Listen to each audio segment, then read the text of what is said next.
for Labour, when this pivot to saying we are the growth party, growth is our priority, that's very last minute. That was very much, and it's very skin deep. The Employment Rights Bill is going to make the labour market incredibly stringent. It was literally just a bunch of bureaucrats in the 50s drawing rings around the cities and saying this is the greenbelt now. Chris Snowden, of course, always gets accused of being a shill for big tobacco and so on, and this would be absolutely dystopian, that he wants the country to be like Gin Lane, sort of dystopia where everyone is sick and socially dysfunctional. Hello and welcome to the Institute of Economic Affairs podcast. I'm Callum Price, Director of Communications here, and today I'm joined by Reem, Ibrahim, our Communications Manager, and Kristian, Niemietz, our Editorial Director. Now, before we dive in, as always, do go to our Substack at insider.iea.org.uk to make sure that you don't miss out on anything that we're doing. Our blogs, our publications, our podcasts and more could all be found there. Now, plenty going on this week, as always, but let's start with the good news. January to March this year, 0.7% economic growth. We're flying, aren't we? It's great news. 0.1% higher than was initially predicted, so it's really great. I think we've got to be cautious to be too overly optimistic when it comes to these growth figures. Of course, they came in before a lot of Trump's tariffs, and crucially for UK businesses, came in before the increase in employers' national insurance contributions. So we know from a lot of surveys that businesses were hit particularly hard by that after the 1st of April. I think that, thinking about the way in which it's impacted working people is also an important ask to have. I mean, we know that with the labour market statistics that also came out, vacancies are a record low, unemployment is the lowest it has been in 4 years. So I think that all of those things will probably come into play, and we will probably see growth figures not as optimistic as the ones in the first quarter of this year. Give us the positive message, Kristian. You've got the wrong guy here. But the first quarter of the year, 0.7% growth. If that carries on this trend line, that's 2.8% for the year. That's pretty good going, relatively speaking. That would be the best it's been in a long time. I mean, that would be the dream, almost, relatively speaking, at this stage. Yes, but if it is front-loading a lot of investment and spending that would otherwise have happened later in the year, then that just changes the distribution of things rather than the overall amount of output growth. But, I mean, who knows? If, say, Donald Trump gets distracted and doesn't do anything particularly mad on tariffs, and if, say, the so-called trade deal that we're getting with the US, which, okay, isn't really a trade deal, but just getting rid of the worst excesses of his tariff war, then who knows, maybe this year isn't going to be totally terrible. Well, interesting on that point. I mean, Oxford Economics didn't upgrade their growth forecast for this year after the UK and US trade deal was announced. So I think that it's unlikely to make much of a dent, especially because the trade deal itself was not particularly comprehensive. It covered, very, very small number of industries. I mean, things like cars that we had a quota of 100,000 when last year we only exported 92,000. So really didn't really have much of an impact, I think, overall. And I think that's a crucial point, though. If Trump just doesn't do lots of mad things over the next year, then we could see some better growth figures. But again, I think that the government's approach has been particularly interesting. The language they've used have been very, very pro-growth. They've spoken about deregulation. They've spoken about the fact that economic growth should be a priority. And yet a lot of the actions have been in entire antithesis to how you actually achieve economic growth. I mean, looking at all of the different regulations, of course, the increase in employees' national insurance contributions was particularly harmful to jobs. We're calling it the jobs tax. But also just from a more broad perspective, the fact that a lot of their actual actions around economic growth have been things like increasing long-term investment and capital spending. Now, of course, that can have an impact on growth. It's particularly Keynesian, I think, when we're thinking about it from that approach. But in the long term, I don't see it actually having a particularly positive impact on economic growth in the UK, especially as these regulations are coming into play and really hurting businesses. Well, I mean, the whole problem here is that, of course, for Labour, when this pivot to saying we are the growth party, growth is our priority, that's very last minute. That was very much, and it's very skin deep. That's not the way they've been in opposition. They've been much more focused on we want to improve fairness, inclusivity, and so forth. They just assume growth is something that just somehow happens, and now they're starting to realize, oh no, it doesn't actually. You have to do something, or at least remove some of the barriers, and that collides with some of the other priorities that they have. So the reason why all of these labor market changes are coming in now is that the whole time in opposition, their message was that we have a terribly unfair economy and we have too much insecure labor and so forth, and that's where our priorities have to lie. And growth was just not a priority for them, and now they seem to have prioritized at the last minute, and they just don't really know what to do about it and how to handle these conflicts with their other objectives. I basically agree with everything you're both saying, but to put myself in the Chancellor's seat, right? If she's thinking, well, growth is my number one mission, and there are other things happening in the rest of government that may be on particularly pro-growth that I'm a little bit worried about. Maybe the immigration stuff, maybe definitely the employers' rights bill, but those things may need to happen, particularly for whatever other reasons. But if I'm the Chancellor, I'm looking at 0.7% growth and thinking that's actually better than we expected. And then add to that the India trade deal, the fact that the US trade deal, fine, it's not a huge trade deal, but it does trim the sort of more difficult aspects of the tariffs for the UK off the edge, so it sort of smooths it. Mitigates the worst. Yeah. And then you look at the numbers that you've just had, and also the approach you're taking on planning, which is a slightly longer term thing. But if you're doing your whole sort of bonfire of the quangos and getting the regulators to think about growth, and you're sort of putting these, okay, maybe it's not the IEA's ideal version because it's working within a basically dysfunctional system. But if you are tweaking these knobs wherever you can and pushing the bands where you can within that system, and the first quarter's been okay, it's not, and if Trump is rolling back on his tariffs across the board as he is to an extent with China, etc., is then and add to that potential. We'll see next week. We don't know the detail of their EU renegotiation, and that may look horrendous. That may look brilliant. It's all up in the air at the moment. But all these things, is there not a little bit of hope for optimism? Well, I was going to say, I think there's hope for optimism when it comes to the language that they're using and the rhetoric. I mean, things are very different to, the Corbyn idea of 2016, where growth was seen as a very bad thing from the majority of the left. So I think that we've shifted things in that perspective. Now it's just like kind of the fringes, like George Monbiot, that are still saying that we don't need economic growth and that we should all retract into shacks. But actually now what we're seeing is, the language that's being used is definitely more positive. That being said, I think that a lot of the new regulations that we're seeing are absolutely an antithesis to that. I mean, just one example being the Employment Rights Bill.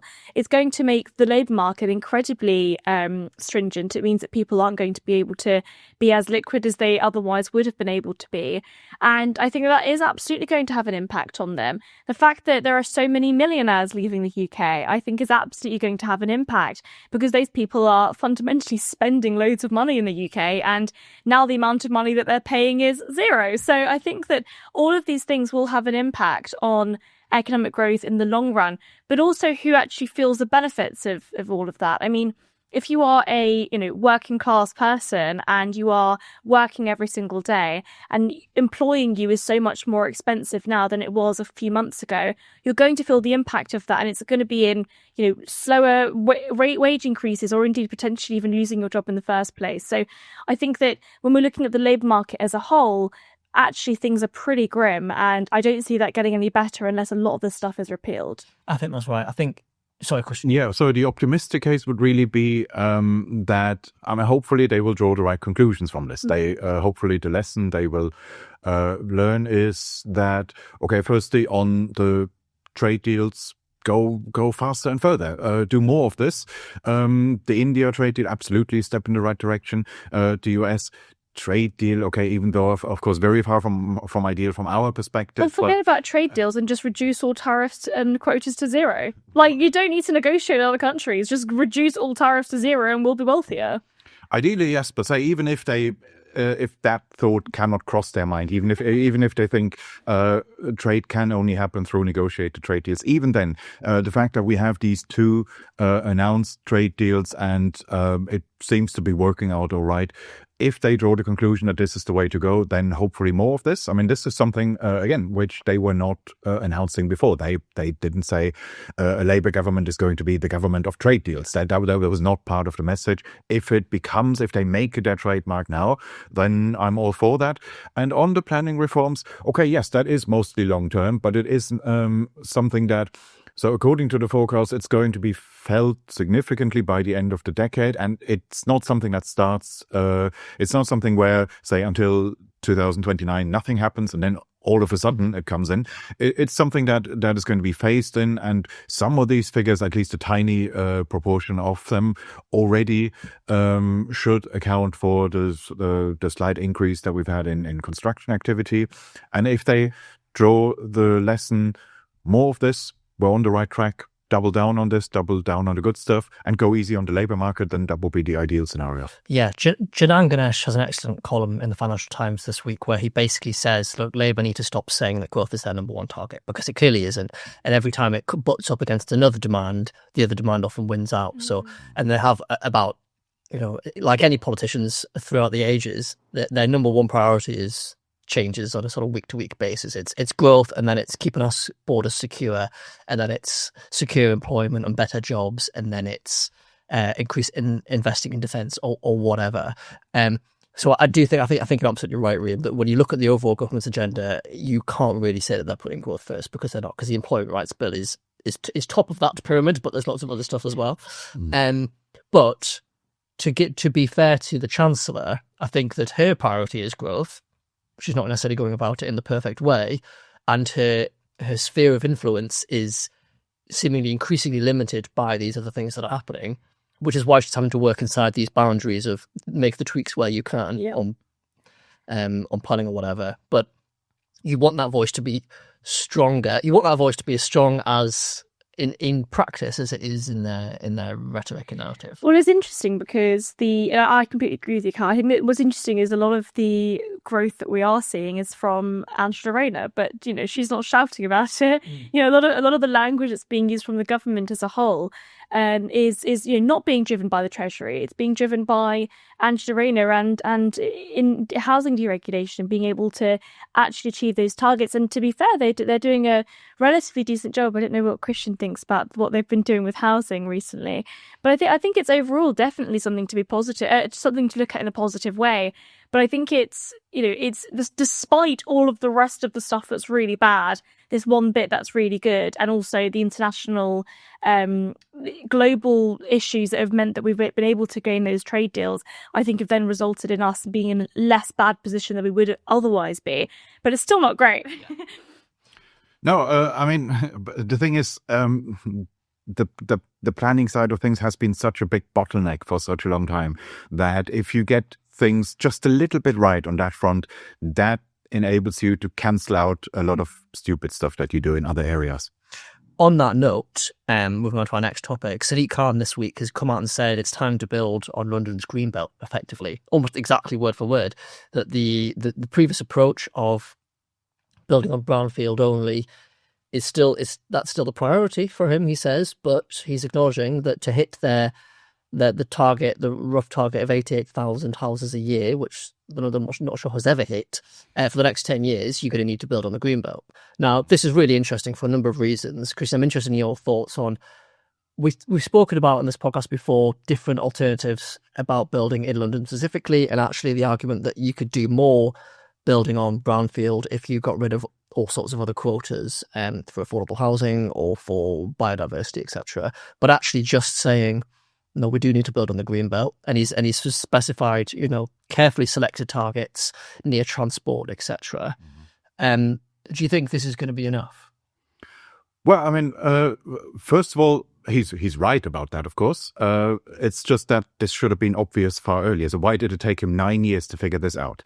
Because I think it must have been, so it was about 10 years ago that Shelter, the homeless charity, they published a report on this where it was basically a series of maps where they looked at how London land is used. And it just becomes clear if you look at this series of maps, even at a quick glance, that Brownfield Isn't Enough. I think that was literally the title of the report. And this should have been crystal clear before Sadiq Khan even became mayor of London. And this isn't new knowledge. So I'm wondering why is he discovering this now? Why is he only starting this now? And then we need to bear in mind, he didn't say that from tomorrow onwards you can build on the London greenbelt. He said he's going to commission some sort of report or something where they try to identify sites or something, which means even if something happens, it will still take a number of years until anything actually happens on the ground. So this is you could say this is too little, too late, but nonetheless, it's a good sign in that Sadiq Khan, you can blame him for many things, but he normally has a good sentiment of which opinions are fashionable, and the fact that he now dares to go there, that's a good sign. That he no longer feels obliged to pretend that the greenbelt is all rolling hills of literally green land. Where, I mean, he must have known this the whole time. This is not a big secret, and it's totally obvious to us that much of the greenbelt isn't literally green. It's just that it has car been. parks. It's all sorts of things. Well, I mean, as you would expect, that's simply because it's a totally arbitrary land designation, right? It was literally just a bunch of bureaucrats in the 50s drawing rings around the cities and saying, this is the greenbelt now. Well, it was intended So why would it be green? Well, exactly. And it was intended to prevent urban sprawl. There's absolutely nothing. I think the fact that it's called the greenbelt means that the politicization of it is so much more restrictive. I mean, ultimately, you're absolutely right. It's not all green, but the word green makes it sound like it's there for some kind of environmental protection purpose, which is absolutely untrue. I mean, the greenbelt was literally implemented purely just to prevent urban sprawl, to prevent the growth of London. Well, London is growing and we need those houses to be built. I do think it's interesting that the greenbelt seems to be the first thing that he's going for now, rather than like the densification of London as a whole, which seems to me to be less politically divisive, although I'm not sure. Okay, but these are not mutually exclusive, Yes, because of course. one of the things about the London greenbelt is that it's not that London stops somewhere and then the greenbelt starts, but much of outer London is in fact greenbelt. So if you want to densify outer London, then you need to redesignate land. You need to cut back on the greenbelt just for that reason. Even if you took the urban boundary, the edge of London as given, which obviously we shouldn't, and that's part of the problem that other cities, say Paris, have grown outwards massively over well, if you compare the time frame when the greenbelt came in, so it was mid-1950s or so, that since then Paris and other cities have grown outwards quite massively, whereas London has still pretty much the boundaries that it had at the end of the 1930s. And that really is that policy change. So in the 30s, obviously, London had this massive building boom when much of outer London was built. So you can see a big difference between, say, a map of London in 1930 and a map of London in 1940. It's just that if you compare that 1940 map to today's map, there you won't see much of a difference, at least not in terms of the aggregate urban footprint, the total urban area. And it is quite clear how that has really been the binding constraint, how that has constrained London's growth, and that really needs to go, both for densification of outer London, of the suburbs, but also for outward growth. And ideally, of course, it should be land that is not particularly attractive from an environmental or recreational perspective, but that is absolutely doable because, well, if you just take a train out of London, you will see a lot of it is just muddy fields, and it's the sort of land that you would never put on a postcard. It's not that you would think, oh wow, the green and pleasant land. Absolutely nothing like that, and those parts of the greenbelt that are really worth protecting, they are also protected in other ways. They would be conservation areas of some sort. So even if you abolish the greenbelt wholesale overnight, which is what should happen, is absolutely what I would do,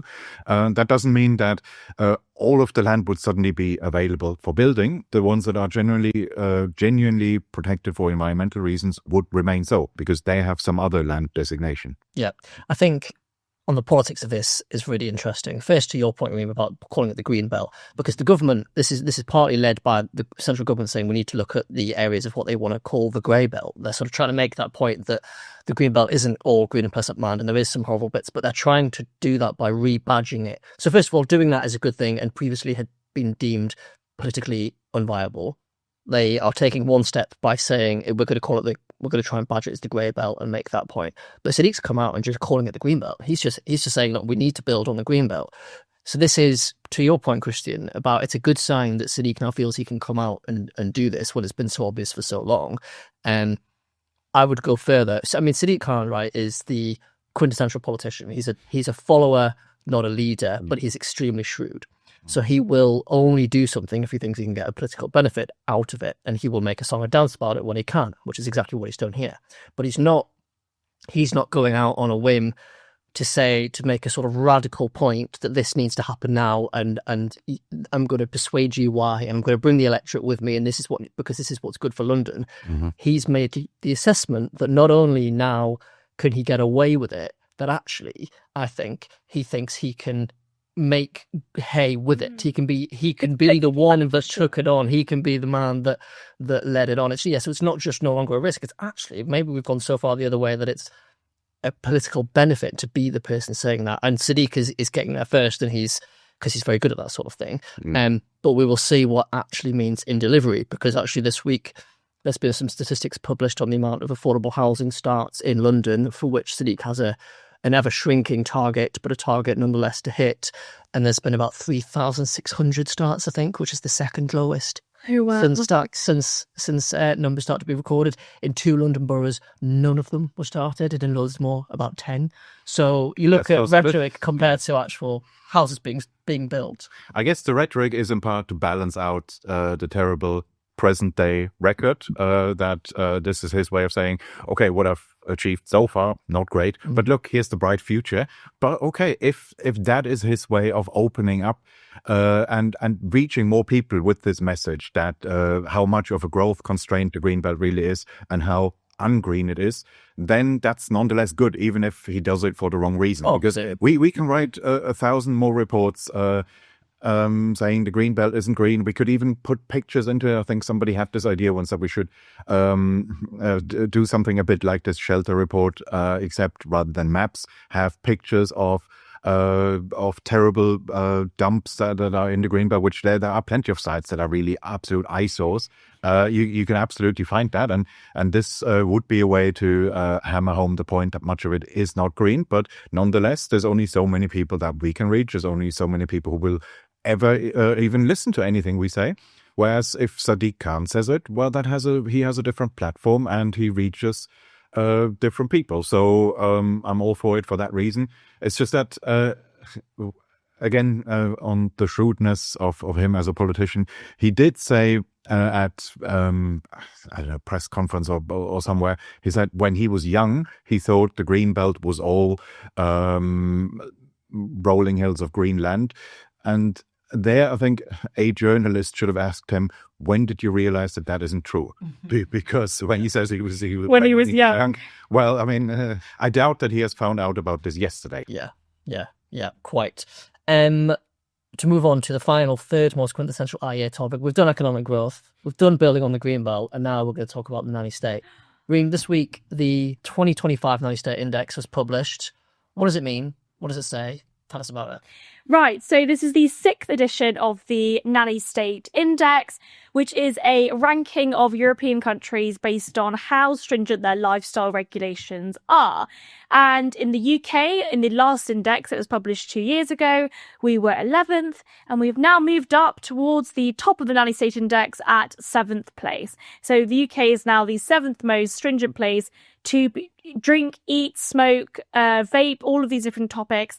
And one of the things that I find the most interesting about it is, of course, so the ranking rarely really changes. I mean, Turkey at the top and Germany at the bottom is the most free. Those two positions haven't actually changed. There is some movement across the board, and of course the UK moving from 11th to 7th is a sign. This has come before the tobacco and vapes bill has even been passed. before the disposable vapes ban has even been passed. So a lot of these things are actually going to probably move the UK even further up the Nanny State Index.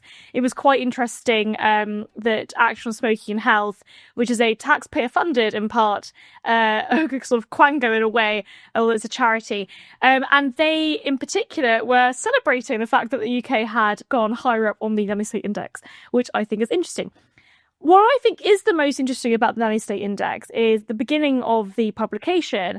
It looks at whether or not the Nanny State Index score actually has an impact on things like alcohol consumption rates, things like smoking rates, and overall looking at life expectancy. And there is absolutely zero correlation whatsoever between how high up you are on the Nanny State Index and your life expectancy. And the same stuff for specific things. There is absolutely no correlation between how stringent your alcohol regulations are, or indeed how high your alcohol taxes are, and alcohol consumption rates. There is no impact whatsoever, no correlation between how stringent and how high your tobacco taxes are in comparison to smoking rates. So no matter how high you are on the Nanny State Index, it doesn't have an impact on whether or not people make different choices. But what it does do is it significantly pushes up the cost of doing any of those things. Now, what does have an impact on or correlation with life expectancy is economic growth. When you look at how high average salaries are in a particular country and how high the life expectancy is, there is a correlation there. So if you really care about public health, you should focus on economic growth and not increasing the size of the nanny state.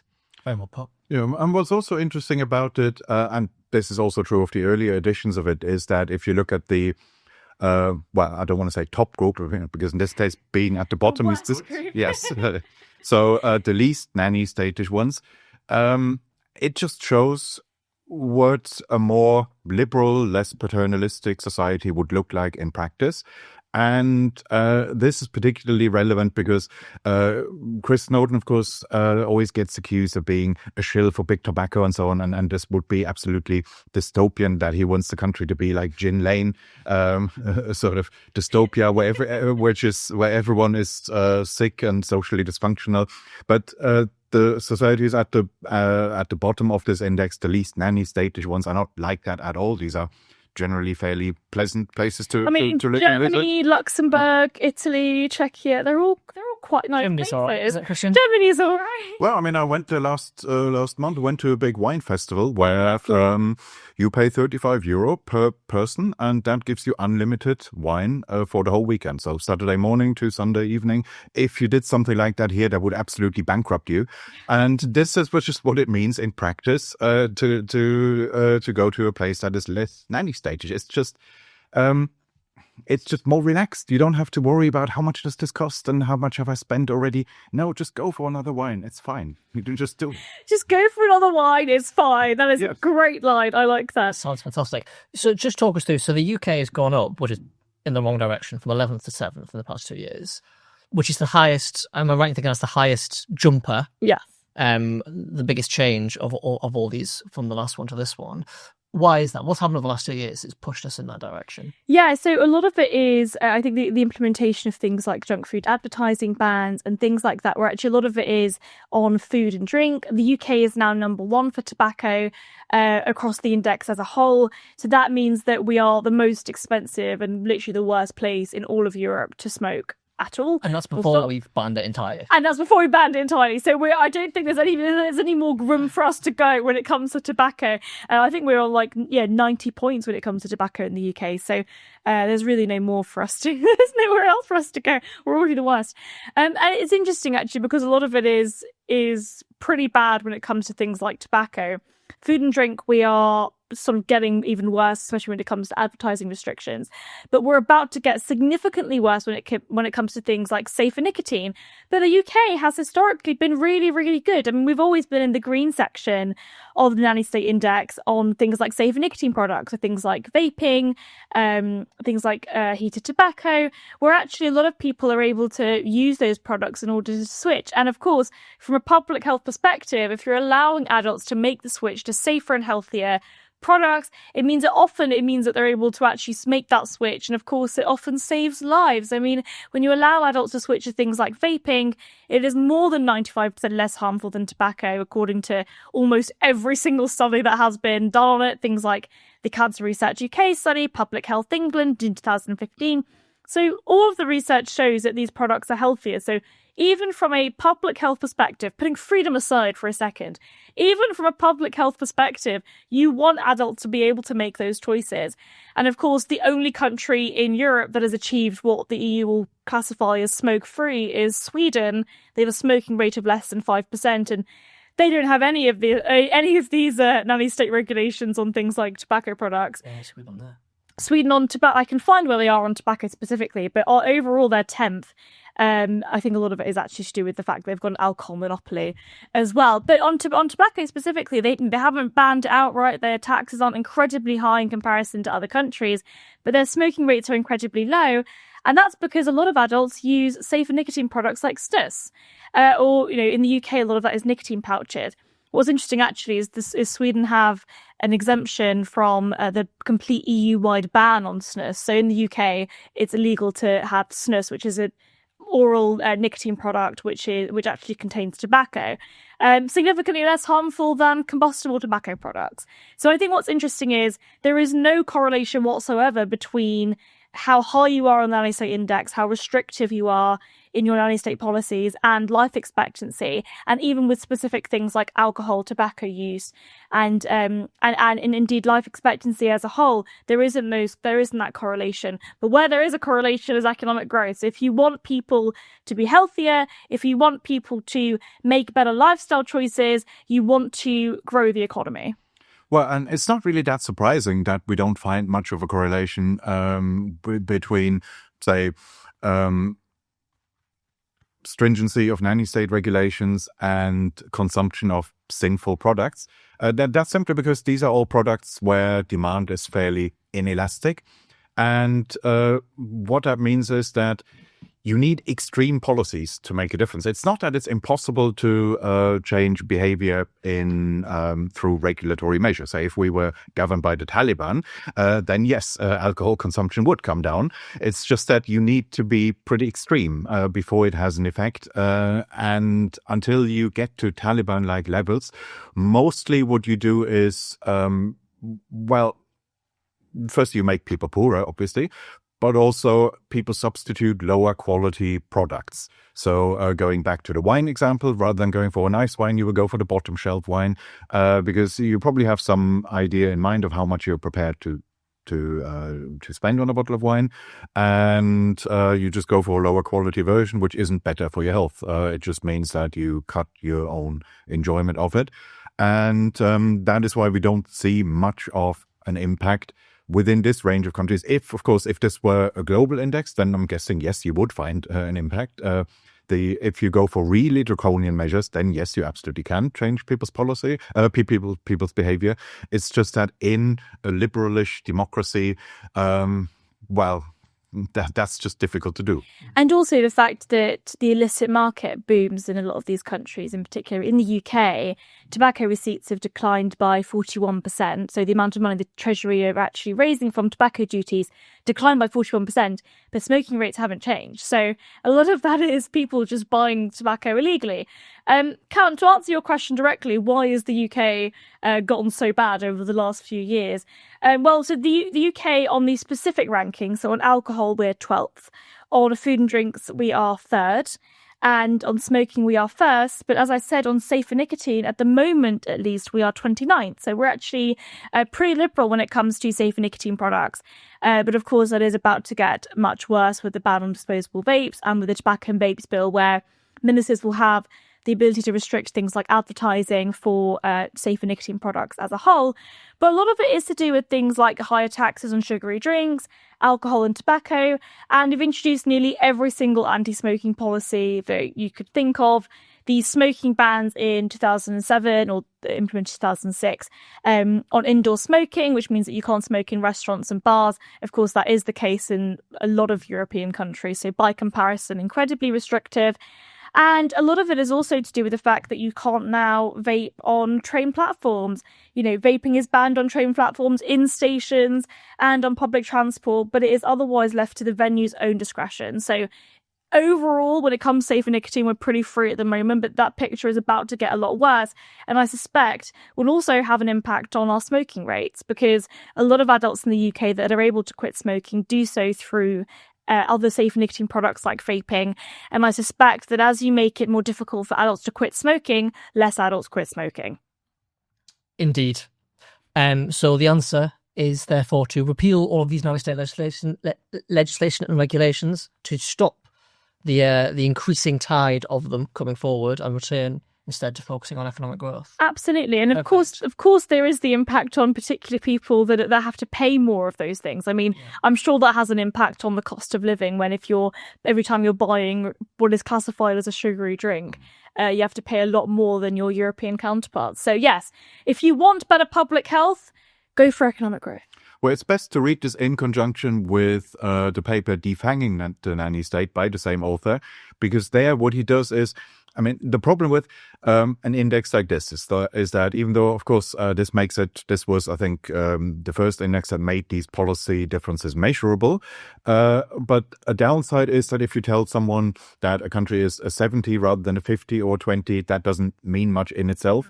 What Chris does in the other report, in Defanging the Nanny State, is he simply looks at what would happen if you take the best performer here, or best from our perspective, worst from a nanny state campaigner perspective, and say, what would we have to change policy-wise to get the same score on the Nanny State Index, where he looks at what would this mean in practice. There you get a better feel for how these policies actually restrict our lifestyle choices, and what would it mean from the perspective of of the average Joe, a typical consumer, if we had the nanny state regulations of not an unregulated country. These are all nanny states. That has to be emphasized.